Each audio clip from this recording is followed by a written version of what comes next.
our day. When we let it ring from every village and every hamlet, from every state and every city, we will be able to speed up that day when all of God's children, black men and white men, Jews and Gentiles, Protestants and Catholics, will be able to join hands and sing in the words of the old Negro spiritual, free at last, free at last. Thank God Almighty, we are free at last. Behind us, we can look back and see the great expanse of American achievement. And before us, we can see even greater, grander frontiers of possibility. We should, all of us, be filled with gratitude and humility for our present progress and prosperity. We should be filled with awe and joy at what lies over the horizon. And we should be filled with absolute determination to make the most of it. Let us remember that a fight means no person left behind. So when people want to stop talking about the issues that black women face, when people want to stop talking about the issues that trans women or immigrant women face, we got to ask them, why does that make you so uncomfortable? This is the time when we're going to address poverty. This is the time we're going to address Flint. This is the time we're going to talk about Baltimore and the Bronx and wildfires and Puerto Rico. Because this is not just about identity. This is about justice. And this is about the America that we are going to bring into this world. Thank you all very, very much. My dear friends, your vote is precious, almost sacred. It is the most powerful non-violent tool we have to create a more perfect union. Too many people struggled, suffered, and died to make it possible for every American to exercise their right to vote. You want to wipe out all the bans and state-imposed prohibitions on abortion? Yes, the position of the caucus is one against government intervention in the reproductive freedom of the individual citizen. That affects men as well as women. It means birth control as well as abortion.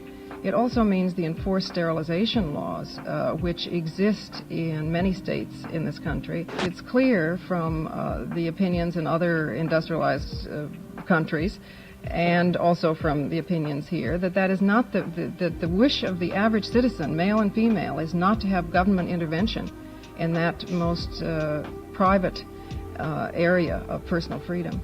Your indifference costs these men and women their most valuable commodity, time. This should be flipped. This hearing should be flipped. They responded. 5 seconds. They did their jobs. Courage, grace, tenacity, humility. 18 years later, do yours. It is our fundamental belief in the power of hope that has allowed us to rise above the voices of doubt and division, of anger and fear that we have faced in our own lives and in the life of this country. Our hope that if we work hard enough and believe in ourselves, then we can be whatever we dream, regardless of the limitations that others may place on us. The hope that when people see us for who we truly are, maybe, just maybe, they too will be inspired to rise to their best possible selves.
fine folks, and they brought us whole binders full of women. Goat's milk latte drinking. There you go again.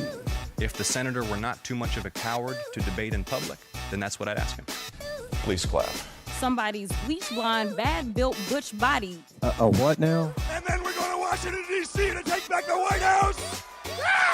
Issues with Russia as Putin rears his head and comes into the airspace of the United States of America. We're not going to see this. That's a banana republic without the banana. Commerce, education, and the, what's the third one there? Let's see. When they go low, we kick. I believe these words came from the Pokemon movie. Who am I? Why am I here? Are you a racist? There's no video of President Trump sucking a ding-dong. Turn it off. This is my city. When I say off, I mean off. He's a jackass. How we get them to have Pokemon go to the polls. Meet the Mets. Meet the Mets. Everyone that knows me, they know one thing. I hate rats. I do not like broccoli. I don't snort cocaine, like it's not my thing. Well, I'm not a crook. I grew up castrating hogs. 4 glorious years, I guess. Well, Neil, you told me. All right, let's not do it. I don't want to get Neil. I just want to say hi. Yeah, good. We're not going to vote to confirm a ham sandwich. Ooh, don't do it. I like beer. Still like beer. 20-foot impressive seahorse he's riding. It may be funny to you, motherfucker, but it's not funny to me, okay? The reason that she knows why we're going to win. Correct. It's too damn hot. What do you say icon again? Icon. You can't. Girlfriend, you were so on. People always say I have the ability to turn people on. Sashay down there and vote for this amendment are officially weird. I love good news. Love good news. I just love good news. YouTube, what is going on? How is it going? I just got out of the shower. I just got done with CrossFit, so excuse the hair, but I am here. I'm ready. I am ready to watch Kamala Harris throw it down on MSNBC. She's being interviewed by Stephanie Rule. I'm so sorry. I have not been live in so long. I have a lot of life stuff going on, so I haven't been able to show up as much as I would like. The YouTube videos have fallen down, and I have not been able to live stream. So I'm sorry for that, but I wanted to be here for this because I think this is going to be a big moment. The Republicans are on Kamala's ass saying she is not out there enough. Well, guess what? She's about to be out there in a big way. And I mean, this is not like the hardest hitting interview. Let's be honest. It's Stephanie Rule. She's obviously a supporter of Kamala Harris. So, but I think she will ask questions that hopefully will get people a little bit more insight to who they're voting for. And I did scare my mom. You're right. And it looks like it's starting. So let's just tune in right now. Let's see here. I'm going to press this, and I think the computer audio, I'm going to have to do this. Okay, streaming audio, computer audio. We're in the live stream now. Okay. And I'm going to unmute this. Late today, my colleague Stephanie Rule sat down with the vice president in Pittsburgh, Pennsylvania, for an in-depth conversation about the economy. We're going to bring you that interview in a moment. Today, Vice President Harris made her economic pitch. We are here right now. All right. The audio was out of sync. A new way forward. All right. So I'm going to watch this. I'm going to just stay and stand by, and we can just hang out for a minute. I don't want to just watch TV. So, yes, I am so sorry that I have not been here. I'll be honest with all 570 of you. I am going through a breakup. I'm going through a breakup with someone that I have been dating for a year and a half, and it has been challenging emotionally. So I just wanted to give myself a little bit of space before I could show up with all of you. So that's a little bit of insight of what's going on with me. I don't want to cry. It's okay. It's okay. But we have each other. We have each other. And hopefully we're going to have great news in November. So who cares about my little silly little life? But you know, that is why I have been a little bit less available. So it's okay. It's okay. Someone sent me this thing. I'll read it out loud. I found it. A friend of mine sent me this. It's a quote. I would rather adjust my life to your absence than adjust my boundaries to accommodate your disrespect. It's a little pointed, but sounds healthy to me. Okay, all right, everyone. All right. First off, let's put on some music. It's been so long since we've had the music.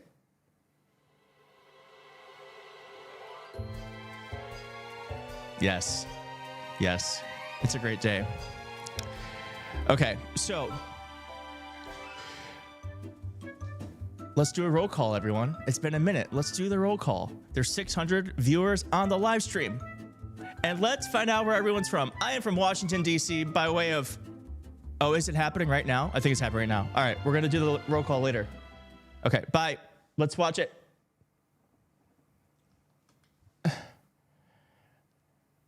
Aren't for me. What do you say to them? Well, if you are hardworking, if you have the dreams and the ambitions and the aspirations of what I believe you do, you're in my plan. You know, I have to tell you, I really... Why is the audio off sync? Love and am so energized by what I know to be the spirit and character of the American people. Okay. That allow them to achieve those things. But we don't lack for those things. But not everyone, you know, gets handed stuff on a silver platter. And so my vision for the economy, I call it an opportunity economy, is about making sure that all Americans, wherever they start, wherever they are, have the ability to actually achieve those dreams and those ambitions, which include, for middle-class families, just being able to know that their hard work allows them to get ahead, right? I think we can't and we shouldn't aspire to have an economy that just allows people to get by. People want to do more than just get by. They want to get ahead. And I come from the middle class. Look, my mother raised my sister and me. She worked hard. She saved up. By the time I was a teenager, she was able to buy our first home.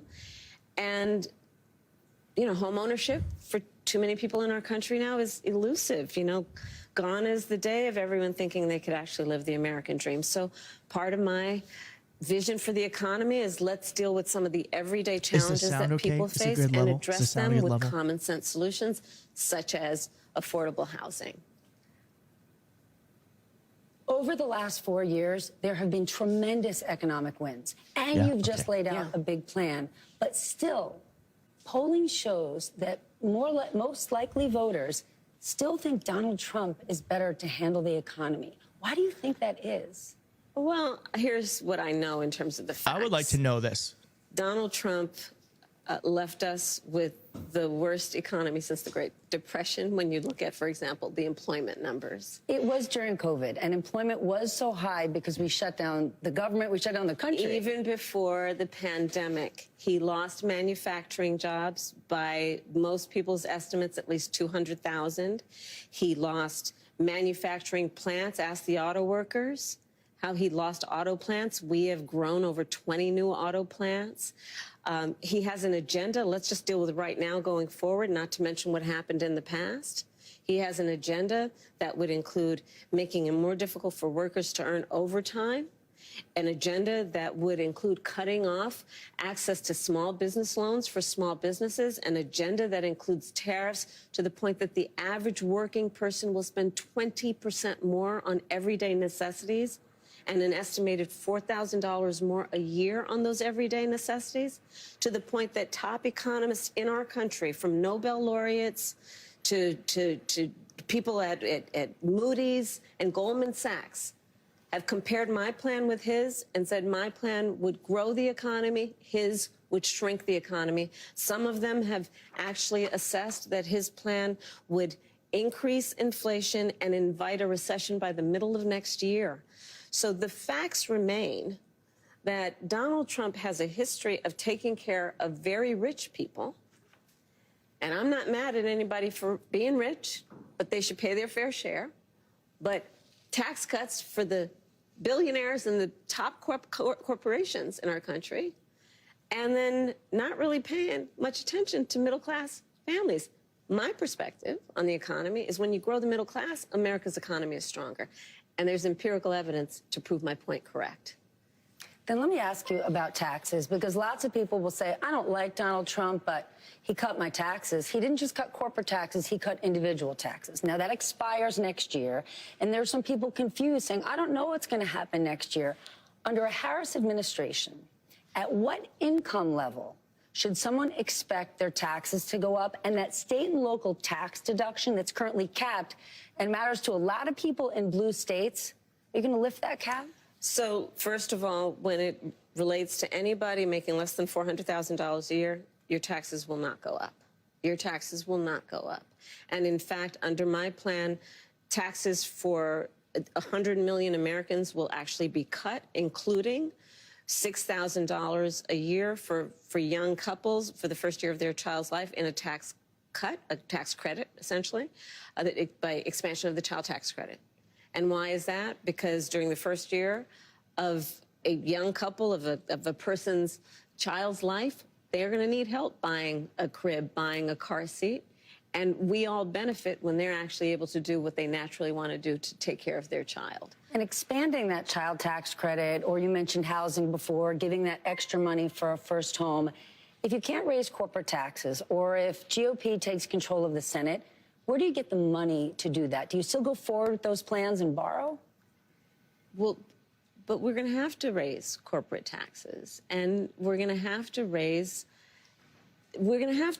make sure that the biggest corporations and billionaires pay their fair share. That's just it. It's about paying their fair share. I am not mad at anyone for achieving success, but everyone should pay their fair share. And it is not right that the teachers and the firefighters that I meet every day across our country are paying a higher tax than the richest people in our country. Bill Gates just said it this week. If he was in charge of taxes, he would have paid more. But how do you find that line to make sure corporations are paying their fair share, but they're not leaving our country? Well, listen, I work with a lot of CEOs. I have spent a lot of time with CEOs, and I'm going to tell you that the business leaders who are actually part of the engine of America's economy agree that people should pay their fair share. They also agree that when we look at a plan such as mine that is about investing in the middle class, investing in new industries, investing in bringing down costs, invest in entrepreneurs like small businesses, that the overall economy is stronger and everyone benefits. Part of my plan for the economy is investing in new industries in a way that we have active partnership with the private sector. I've worked with the private sector my entire career. Even as vice president, working with some of the biggest banks and biggest tech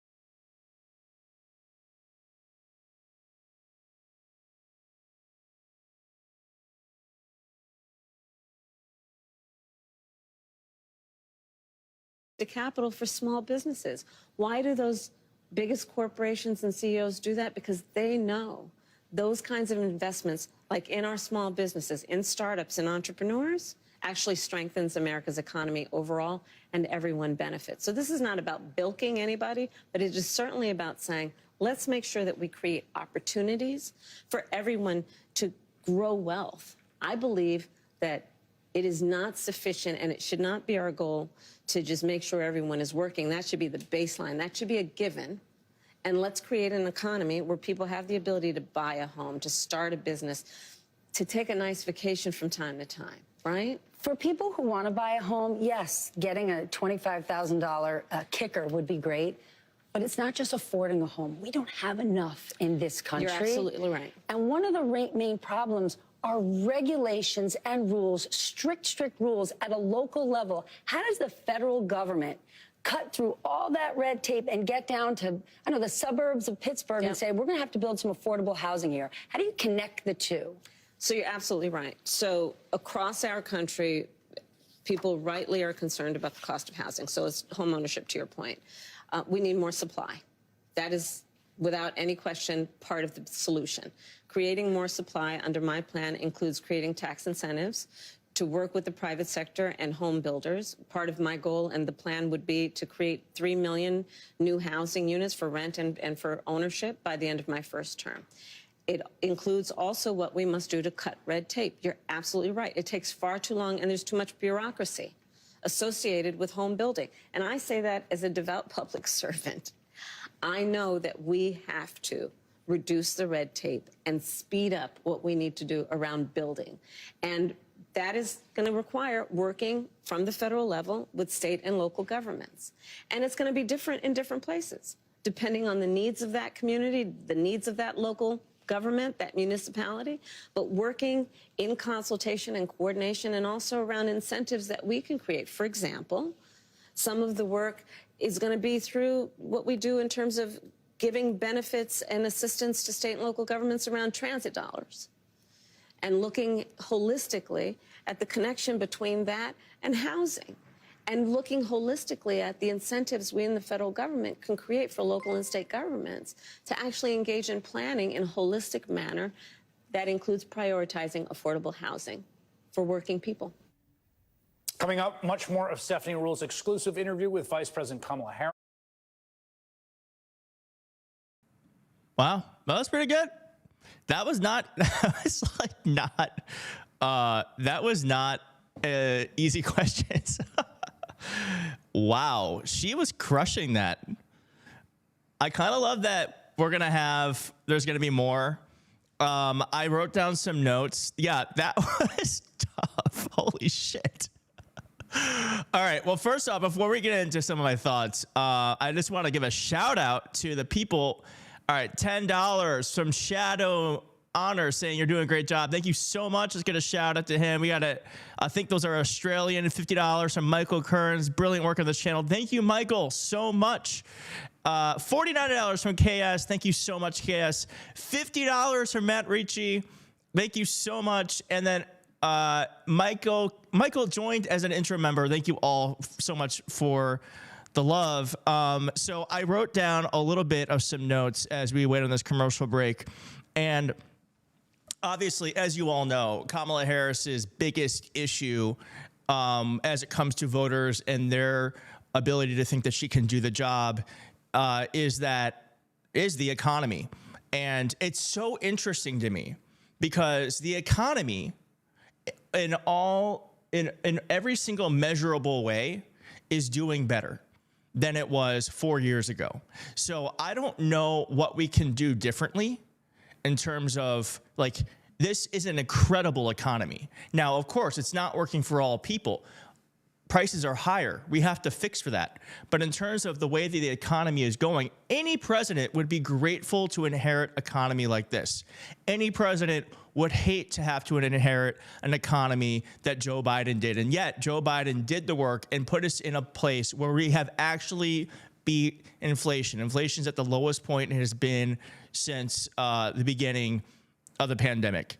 Let's get back to Christopher Hayes, who is here.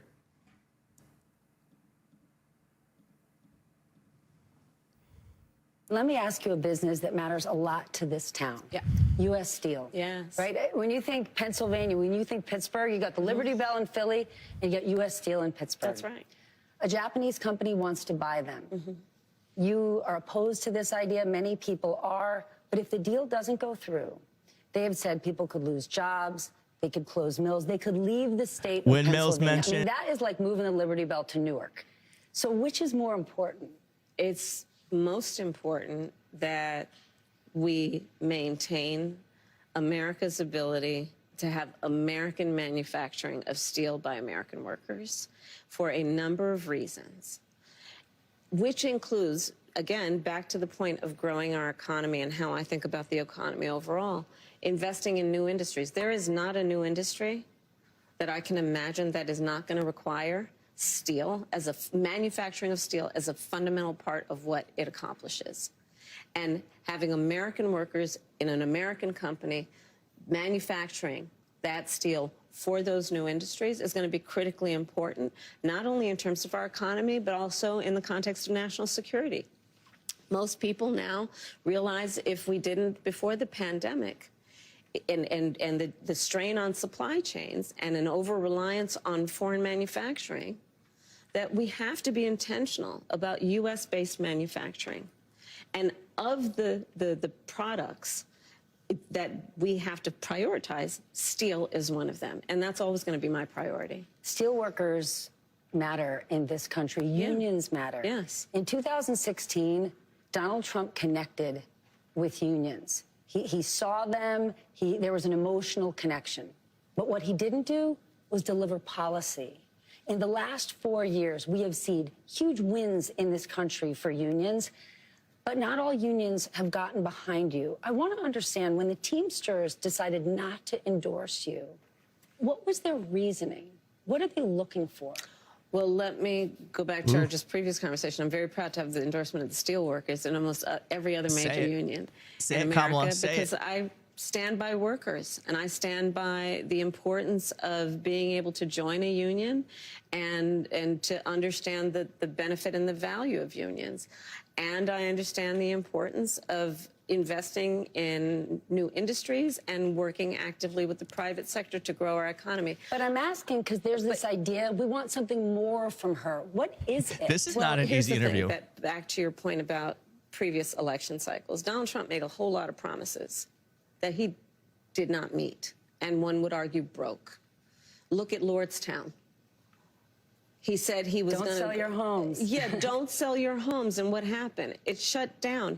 Outsourcing under Donald Trump. His policies that are about putting, you know, tens to hundreds of % tariffs. John Deere. Yes. Yes. So part of the challenge, and I don't disagree that it's a challenge, got to earn the vote of everybody, is reminding people of fact. Regardless of what somebody says in a small rally somewhere. And I think that's really important. And that's part of what I'm doing in this campaign, is to remind people, just like here in Pittsburgh, of the reality of who has stood with union labor, who stands for American manufacturing, who stands for American jobs. Can I ask you about tariffs? Because you just mentioned it. It's not just with one company. Donald Trump's sort of big idea is this broad-based tariffs across the board. You and many others have said that would be not only disastrous, but it would be a direct tax on the American consumer. It would be a sales tax on the American people. The independent economists have already measured this by the sales tax of doing a 20% tariffs on all imports that he has described would be a 20% sales tax, in essence, on basic necessities for the average American worker, average American family, totaling almost $4,000 a year. That is no small matter. Here in Pittsburgh, small rally is so funny. When I'm talking to a group of folks who work here, who live here, and when they hear it might be $4,000 more a year for them, look, people can't afford that. But tariffs aren't unique to President Trump. President Biden has tariffs in place. He's actually looking to potentially implement more. Where do you come out on? Is there a good tariff, a bad tariff? Well, part of it is you don't just throw around the idea of just tariffs across the board, and that's part of the problem with Donald Trump. Frankly, I'm going to, and I say this in all sincerity, he's just not very serious about how he thinks about some of these issues. And one must be serious and have a plan, and a real plan that's not just about some talking point ending in an exclamation at a political rally, but actually putting the thought into what will be the return on the investment and what will be the economic impact on everyday people. And when you look at my plans, you will see what those benefits will be. $25,000 down payment assistance for first-time home buyers. You know what that means? Then you're creating the ability of that working person to build intergenerational That's going to piss him off, yeah. Doing the work of a $6,000 child tax credit, doing the work of a $50,000 tax deduction for first-time small businesses, startups, because right now... That's a real plan. It's a real plan, because right now, and again, it's about paying attention to the detail and being serious about it. I'm serious about my enthusiasm and my for small businesses and my belief in what they will do as part of America's economic engine. On Friday, sorry. No, so looking at the fact that right now the tax deduction is $5,000, nobody in this year of our Lord 2024 can start a small business with $5,000. Very few can. So extending it to $50,000 tax deduction for startups to generate the innovation and the ambition of the ideas that are present and among us, but need the fuel to be able to actually achieve the goal. His plan is not serious when you lay it out like that, but a serious problem over the last few years has been inflation. Luckily, it's cooling, but prices are still high. Yeah, I agree with you. You said you want to take this on. Not by her going fault. after those who engage in Not price her fault. gouging. Yeah. But as somebody who supports free markets, who's a capitalist, how do you go after price gouging without implementing price controls? Because once we get in this zone, people start to get worried and they say, I don't know what she stands for. So just to be very frank, I am never going to apologize for going after companies and corporations that take advantage of the desperation of the American people. And as Attorney General, I saw this happen. In the midst of an emergency, whether it be an extreme weather event or even the pandemic, we saw it, where those few companies, not the majority, not most, but those few companies that would take advantage of the desperation of people and jack up prices. Yeah, I'm going to go after them. Yes, I'm going to go after them. And that is part of a much more comprehensive plan on what we can do to bring down the cost of living, including housing, including the everyday needs of the American people. Coming up, more of Stephanie Ruhle's interview with Vice President Kamala Harris, where she addresses Trump's claim that he is a, quote, protector of women. That's next. Oh my God, this is really good. This is really fucking good. Are you enjoying this? She's crushing this. All right, I got some more thoughts. First off, small rally is gonna fucking set him off for sure. All right, I like that Stephanie Ruhle is not giving this. This is not a fluff interview. This is not a Sean Hannity, Donald Trump interview. This is not a Laura Ingraham, Lauren Ingraham. This is like this. Now, of course, these are probing questions, but they're not questions designed to trip her up. These are hard questions trying to get to understand her policy better. I think this is actually the best case scenario. Now, I want to just push back on that Teamsters thing. As people have mentioned here, yes, of course, the national Teamsters did not endorse, but she has been endorsed, I believe, in Pennsylvania, Michigan, Wisconsin. I believe there's been thousands of Teamsters who have endorsed her. I mean, and I also want to say that you can tell she knows her stuff. Can you imagine Donald Trump talking about the intricacies of his policies? Well, firstly, he doesn't really have them, but as the policies that he does have, he cannot talk about them in any sort of legitimate way because he doesn't, frankly, care. He just wants to win. And I think really Donald Trump's policies are just like, to me, feels like a student council president saying, oh, you get this for free. You get IVF. You're going to get IVF for free. No tax on tips. Why not? It feels like he is at a place where he's about to be like, we're just going to get rid of taxes. No one's going to have taxes anymore. Like, he's just getting desperate and just giving stuff away. Yes, concepts of policies. He's just trying to give stuff away, hoping that eventually something will land and stick. And if he gives enough stuff away, people will vote for him. He's just trying to give it off to the highest bidder, is how it feels. Whereas Kamala Harris has real plans to make Americans' lives better. And I love that she was like, I'm never going to apologize for standing up for Americans who are being, what did she say, like taking advantage of the desperation of Americans. I love that. She's crushing this. I hope you all think so too. Let's read some of these comments while we're here. Grifter's gonna grift, exactly. Love the interview. Go Harris, got this. It's crunch time. Early voting is getting ready to start in North Carolina. Yes, that's right. I hope you all have your early voting plan because JD disappeared, probably got lost on the couch. So let's get some claps in the chat. Let's get some blue hearts in the chat because I think this is going to be an interview that they are definitely 100% going to be really referencing the next 40 days. We have 40 days. And she's out here answering hard questions, trying to introduce herself to the American people. She's doing the hard work, whereas Donald Trump policies are just like, you know, he's just like, well, China's gonna pay for it. China's gonna pay for it. That's my Donald Trump. China's gonna pay for it. China. So, I'm glad we're doing this. So, and I'm really looking forward to seeing what her answer is going to be on Donald Trump's protector of women answer. We already know what Gretchen Whitmer called him. Did anyone remember what Gretchen Whitmer called him? You're doing accordion arms, yeah. Yeah.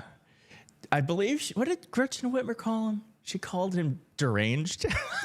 Deranged. Oh, it's back on. Well, it's not on here.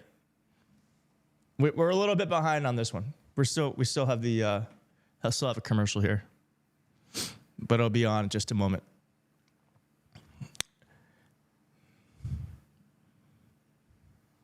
Just a moment. I'm sure it'll be on just now. There we go. More Stephanie Ruhle's exclusive interview with Vice President Kamala Harris. On Friday, you are going to the border. Immigration is complicated. One of the issues is an economic one. And no one is eating cats and dogs in Springfield, Ohio, and I'm glad not to be talking about that. But there are people there that are stressed, that feel that they're at capacity. Communities around the country that have legal immigration, many have said, we're at capacity. And many feel like the government has said to them, well, adapt, sit down, be quiet, this is how it is. What would a Harris administration do for those communities who've taken in many, many legal immigrants but are at capacity?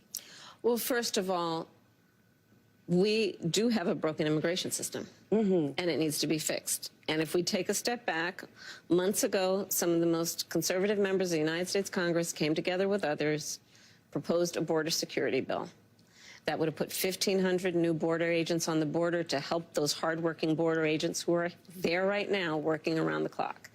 Would have put more money into stemming the flow of fentanyl, which is killing Americans around our country and devastating communities. Would have put more resources into our ability to prosecute transnational criminal organizations, which in my career I've prosecuted. Donald Trump got word of the bill, realized it was going to fix a problem he wanted to run on, and told them to kill the bill, don't put it up for a vote. He killed a bill that would have actually been a solution because he wants to run on a problem instead of fixing a problem. And that's part of what needs to be addressed. And my pledge is that when elected president, if the American people will have me, I will bring that bill back and I will sign it into law. And we need a comprehensive plan that includes what we need to do to fortify not only our border, but deal with the fact that we also need to create pathways for people to earn citizenship. And I want to just ask you about a little job and a big job. Okay. The first one, just a fact check. Okay. Because your opponent there is almost no little every job. day. Okay. There's no such thing as a little job. Okay, fair. Because your opponent almost every day seems to be talking about this. So I just want to ask you yes or no. At any point in your life, have you served 2 all-beef patties, special sauce, lettuce, cheese, pickles, onions on a sesame seed bun, working at a McDonald's? Yes or no? That's it. I have. Okay. Now the other job. But it was not a small job. Like, I did the fries. I mean, yeah. Over a small period of time. But then let me ask about a big job. But to your point, if you don't mind, before you get to the big job, there's a part of the reason I even talk about having worked at McDonald's is because there are people who work at McDonald's in our country who are trying to raise a family. I worked there as a student. I was a kid who worked there trying to raise families and pay rent on that. And I think part of the difference between me and my opponent includes our perspective on the needs of the American people and what our responsibility then is to meet those needs. Then to the big job. You have laid out policy in great detail. Yeah. But the economy is an unpredictable beast. And you are running for a job that takes extraordinary instinct and guts. Yeah. What's the last time you had to make a gut decision? This here is very prescribed. It's very controlled. Yeah. Probably the biggest gut decision I've made most recently is to choose Vice my President? running mate. Yeah. Yeah. There were lots of good, incredible Called it. candidates. And ultimately, that came down to a gut decision. I know I'm out of time, but then I just want to ask you a question from my gut. Okay. Because today we're talking about we're talking about the economy. Yeah. And people don't think often about reproductive rights being an economic issue, but it is. A woman's ability to plan her future, her education, her life. Today, and in the last few days, Donald Trump keeps talking about it and how in overturning Roe v. Wade, he helped women. He protected women. He says they're miserable today, they're poorer today, they're more vulnerable today. He said he will be the protector of women if elected. Can you respond to that? So Donald Trump is also the person who said women should be punished for exercising a decision that they rightly should be able to make about their own body and their future. So I think we would all agree that as a result of that perspective that he has about women, he also then chose 3 members of the United States Supreme Court who did as he intended, undid the protections of Roe v. Wade, and now in state after state, you see laws being passed that do punish women. Laws that, I mean, most recently, a heartbreaking story resulted in a young woman dying, a mother of a 6-year-old. Heart-wrenching stories. And that's for the listener, much less their family. So, look, I think the thing about Donald Trump is that, you know, I don't think the women of America need him to say he's going to protect them. The women of America need him to trust them. Can we trust you? Yes. Yes. I am not perfect, but I will tell you, I'm always going to put the needs of the people first. Madam Vice President, thank you for your time today. Thank you. Thank you. Stephanie Ruhle, NBC News senior business analyst, host of the Let's 11th Hour just Joins listen Me to Now. a little bit of Stephanie, this. can I just That say was that awesome. was a great interview. Peter, thank And you I thought for the 20 pressed her on memberships. really important stuff. It was also, I just thought it was, the whole thing was refreshingly substantive. This was a, you know, you can say I don't like that policy or I do like that policy, but it really was about like, here, the earth we live in, the kinds of decisions you're going to make, and it wasn't pie in the sky stuff. So very, very well done job. Let me just start by saying that. Okay, well, I'm just going to sit here and soak in those compliments, so we don't have to talk about anything else. But I think what you're actually complimenting is that it was a normal interview, Chris. That's actually what it was. It was a normal interview. It was a person running to be the president of the United States, and for 25 minutes, we talked about their vision and we talked about policy. And I think you just said it right there. At the end of the day, it's A-okay if you don't like her policies, right? She made it very clear. If you make over $400 grand a year, next year, when the individual tax cuts expire, she's going to raise your taxes. So if you're someone who just votes on that, well, then you know what you're doing. You don't want to vote for her. And I think that it's just that we're so desensitized in that so many interviews that we do, we're forced to cover so much lunacy or so much crazy or so much fact checking or get distracted by so many issues that aren't poor policies that serve the American people. What you saw right there was just a sort of a classic interview with somebody running for president. I thought the point that there's a number of really interesting exchanges. I thought the exchanges on tariffs was really interesting, particularly where you said, look. All right. That was awesome. That was so good. All right. Let's do a quick roll call before we move on with our lives. There's 1,800 people on here. If you don't follow me or subscribe, please subscribe. My name's Keith Edwards. I'm a Democratic strategist / YouTuber. It's a YouTuber gap now. But so I'm living in Washington, D.C. Where's everyone watching from? Where's everyone watching from? Oh, here we go. Oh, hell yeah. Minnesota, Memphis, Michigan, South Carolina, Georgia, California, Idaho, New Hampshire, Miami, Colorado, Charlottesville, Canada, hi, Alabama, we've got South Carolina, New Brunswick, we got Texas, the United Kingdom, Astoria, Oregon. There's so many places. Texas, shout out to Texas, Austin. We have London, England, Mexico, Philly, Charlotte, Texas, Tennessee, Mississippi. God, it feels so good to have so many people here who are here and willing to do everything they can to defend our country, defend our democracy. And we have 40 days. 40 days. Are you ready? 40 days, Berlin, Germany. How are ya? I gotta tell you, that hyped me up. Did that hype you up? That hyped me the fuck up. I'm gonna tell you this.